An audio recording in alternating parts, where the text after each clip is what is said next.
अब चिराग जी पासवान को इग्नोर कैसे करेगी? इग्नोर आप कर नहीं सकते हैं, नकार बिल्कुल। सकते नहीं उनकी लोकप्रियता को।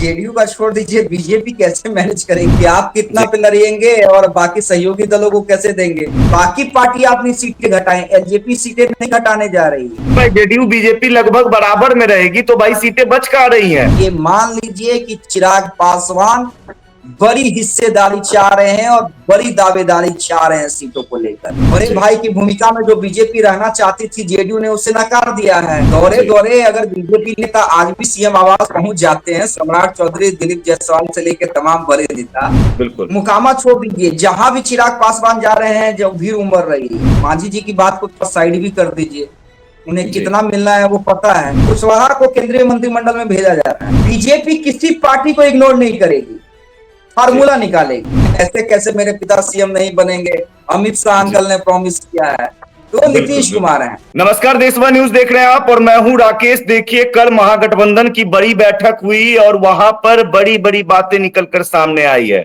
तमाम चीजें हमने आप तक रख दिया है। अब सवाल ये बनता है कि महागठबंधन अपनी तैयारियों को लगभग तय कर चुकी है। क्या कुछ फॉर्मूला होगा, रणनीति तैयार कर रही है? तो क्या एनडीए की क्या रणनीति रहेगी? एनडीए के 5 पांडवों में बंटवारा कैसे होगा? क्या कुछ फॉर्मूला होगा? कैसे एनडीए जो इस दुविधा में पड़ी हुई है कि सीट शेयरिंग कैसे होगी, तमाम पार्टियों को कैसे मनाया जाएगा, किसको कितनी सीटें मिलेंगी, इसको कैसे पाटा जाएगा? देखिए, इस पर हम बातचीत करेंगे। हमारे साथ देशवा न्यूज के group editor Amit Jha sir मौजूद हैं। सर, क्या कहने कहेंगे? क्योंकि देखिए, चिराग पासवान भी अपनी दावेदारी ठोक रहे हैं, मांझी जी भी पीछे नहीं हट रहे हैं, कुशवाहा जी भी हैं, तो जदयू बीजेपी भाई कैसे मैनेज करेगी? जेडीयू का छोड़ दीजिए, बीजेपी कैसे मैनेज करेंगी ये सवाल कीजिए। जेडीयू तो जी जितनी सीटों पर लड़ने के लिए कह चुकी है, वो उतनी सीटों पर लड़ेगी। जी पहले तो डिमांड 120 प्लस था कि 121 पे हम लड़ेंगे, बाकी सीट आप समझिए कि आप कितना जी पे लड़ेंगे और बाकी सहयोगी दलों को कैसे देंगे। लेकिन जी इस फार्मूले में नीतीश कुमार को और उनके बाकी सिपा सलारों को समझाया गया। जी थोड़ा बहुत जेडीयू नीचे आएगी और फार्मूला अभी तक तो यही निकल कर सामने आ रहा है कि जेडीयू 100 या 101 सीटों पे चुनाव लड़ेगी। बड़े जी भाई की भूमिका में जो बीजेपी रहना चाहती थी, जेडीयू ने उसे नकार दिया है। दौरे जी दौरे अगर बीजेपी नेता आज भी सीएम आवास पहुंच जाते हैं, सम्राट चौधरी, दिलीप जायसवाल से लेकर तमाम बड़े नेता, जी और चर्चा हो जाती है कि भाई कुछ खेला होने वाला है क्या, तो समझिए वो नीतीश कुमार है ना। नीतीश जी कुमार है, निशांत कुमार खुले सबके सामने कह देते हैं, ऐसे कैसे मेरे पिता सीएम नहीं बनेंगे, अमित शाह जी अंकल ने प्रॉमिस किया है, तो बिल्कुल नीतीश बिल्कुल। कुमार है।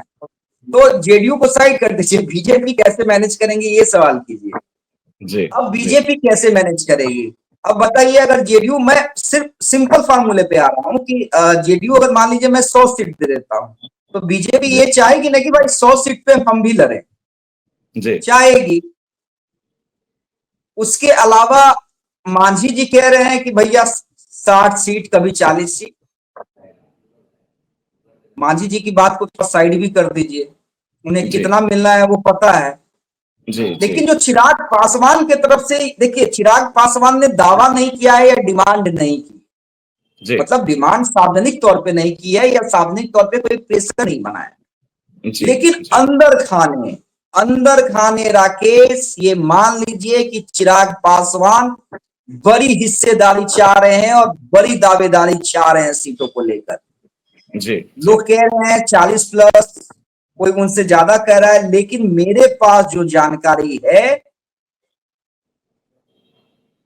चिराग पासवान बिहार के हर एक जिले में चुनाव लड़ना चाह रहे हैं, एलजेपीआर को चुनाव लड़वाना चाह रहे हैं हर एक जिले में।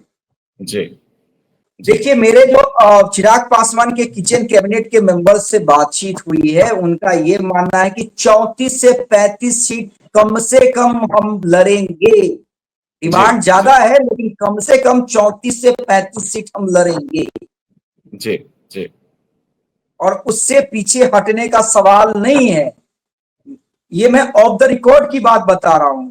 जी मैंने जी तब ये पूछा कि 34 से 35 सीट आप लड़िएगा और मान लीजिए बिल्कुल, यही मैं कह रहा हूं, 34 से 35 सीटें आप कह रहे हैं तो भाई ये ऑफ द रिकॉर्ड ही बातें अच्छी लग रही हैं, क्योंकि अगर रिकॉर्ड पे आइएगा या फिर सार्वजनिक तौर पे आइएगा तब तो मुश्किलें बढ़ेंगी, क्योंकि आप कह रहे हैं कि भाई जेडीयू बीजेपी लगभग बराबर में रहेगी, तो भाई सीटें बच कहाँ रही हैं, 40-43 सीट तो बच ही रही है। नहीं नहीं नहीं राकेश राकेश, मैंने यही दूसरा सवाल जो आपके मन में सवाल है, यही मेरा दूसरा सवाल था। जी, तो जो चिराग पासवान के किचन कैबिनेट के मेंबर हैं, उनका ये कहना था अमित जी बाकी पार्टी अपनी सीटें घटाएं, एलजेपी सीटें नहीं घटाने जा रही है। तो ये देखिए बड़ा मतलब बड़ा कॉन्फिडेंटली मेरी बातचीत हुई है राकेश, और इसी आधार पे मैं बता रहा हूं, और सिर्फ एक नेता से बातचीत नहीं हुई है, कई नेताओं से बातचीत हुई है जी, और बड़ा कॉन्फिडेंटली वो लोग कह रहे हैं कि कयास लगाना छोड़ दे मीडिया के वाले लोग कि 20 सीट 22 सीट 25 सीट 34 से 35 सीट, एकाध सीट पे एकाध नेता ने कहा कि एकाध सीट ऊपर नीचे हो सकती हैं, तब भी संकेत क्या दिए जा रहे हैं 31 से 32 सीट यानी 30+। अब चिराग पासवान को इग्नोर कैसे करेगी? इग्नोर आप कर नहीं सकते हैं, नकार सकते नहीं उनकी लोकप्रियता को। चिराग पासवान की अपनी लोकप्रियता बतौर युवा नेता जो बढ़ी है, उसे कौन नहीं भुनाना चाहेगा। और सीधी तो बात है भाई, खुद को साबित कर दिया है उन्होंने और कर भी रहे हैं। हाँ, और वो एक परेशानी है, आप देख लीजिए ना मोकामा में जिस हिसाब से भीड़ हुई, बिल्कुल मोकामा छोड़ दीजिए, जहां भी चिराग पासवान जा रहे हैं जब भीड़ उमड़ रही है, तो वो तो भुनाने की कोशिश करेंगे तमाम दल। चिराग को आप छोड़ नहीं सकते हैं और उनकी डिमांड को पूरा भी करना है, मनाना भी है जी। तो टेबल टॉक में कैसे क्या हल निकलेगा? मांझी जी को देखिए, मांझी जी को मना लिया जाएगा, अमित शाह कहेंगे कि आइए इधर बैठिए, बैठिए क्या चाहते हैं। कोई टेंशन तो है नहीं। नहीं, कुशवाहा को केंद्रीय मंत्रिमंडल में भेजा जा रहा है जी, केंद्रीय मंत्रिमंडल में भेजा जा रहा है। देखिए बीजेपी किसी पार्टी को इग्नोर नहीं करेगी, फार्मूला निकालेगी और दिखलाएगी कि देखिए हमारे तमाम सहयोगी दल संतुष्ट हैं। जी, क्योंकि मैसेज देना होता है ना, अगर मैसेज ये चला गया कि जबरदस्ती आप मनवा रहे हैं तब दिक्कत है। ये मैसेज देगी बीजेपी कि नहीं देखिए भाई हम लोग 5 पांडव हैं, आप लोग झूठे का कयास लगाते थे मीडिया वाले, देखिए हमने जो तय कर दिया हमारे सब बैठ के वो घोषणा होगा, लेकिन लेट लगेगा, इसमें लेट लगेगा। किसी को एमएलसी का ऑफर दिया जाएगा कि सीट पे आप एडजस्ट कर लीजिए, इसके बदले इतना एमएलसी ले लीजिए, किसी को राज्यसभा का ऑफर दिया जाएगा, तो तमाम चीजें ये होंगी अंदर खाने जब टेबल टॉक होगा। लेकिन ये तो मान लीजिए चिराग को जो भी ऑफर दिया जाए, माइनस मुकेश सैनी, मैं माइनस मुकेश सैनी कह रहा हूं, चिराग कम से कम 30 सीटों पे चुनाव, कम से कम 30 सीटों पर।